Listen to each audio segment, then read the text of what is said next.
Hi guys! Today, kukuha lang tayo ng mga dahon ng lettuce para sa dinner ni Dailin.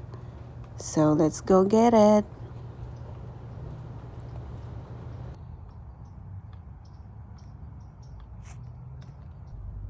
Whoa guys, look at this rose. This is supposed to be... what kind of rose is this supposed to be? This is supposed to be Zephyrin rose. But look at it, bakit pula? It's supposed to be pink guys. So we'll see. Yeah, that's kind of weird. It's supposed to be pink. Itong cabbage na to guys is actually yung maliliit na klaseng cabbage. Hindi sila yung malalaking cabbage. So they are the smaller types. And look at this one. What's wrong with you? And this one. Parang ibang variety yata itong isa. Oh yeah, they are two different varieties. Bakit parang pointy ito? Let's harvest guys. Let's get some lettuce leaves for Dailin. Look at that. And this is how you harvest lettuce leaves.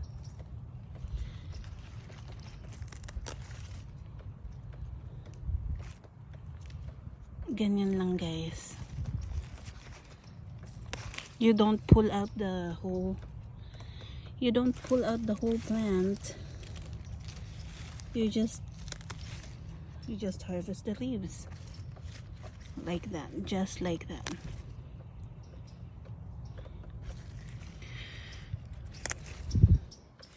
I forgot I got two plants right there. So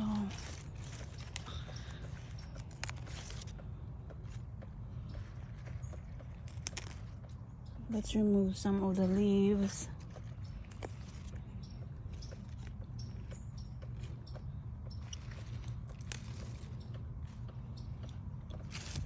So it will have more space, more energy to grow more leaves. Diba? And let's give this lettuce leaves to Dailin. Tinanim ko kasi talaga to guys for Dailin.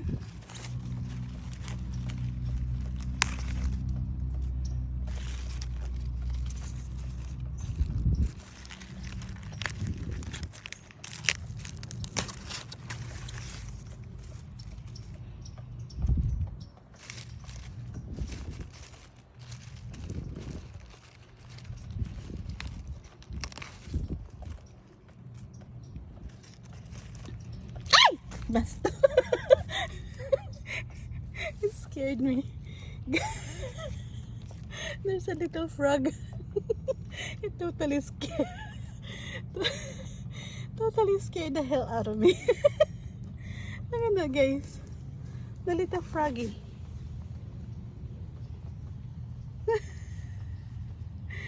Totally scared me off.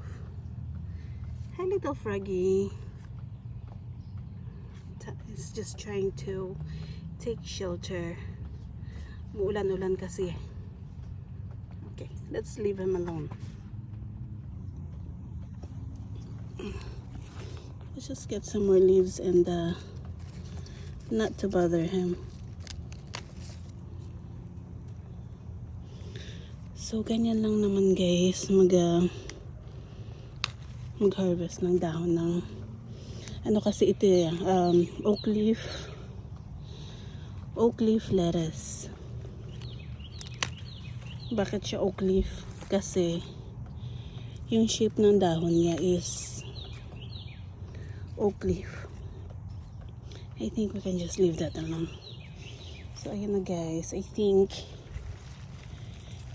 this is plenty. Look at this beautiful lettuce leaves.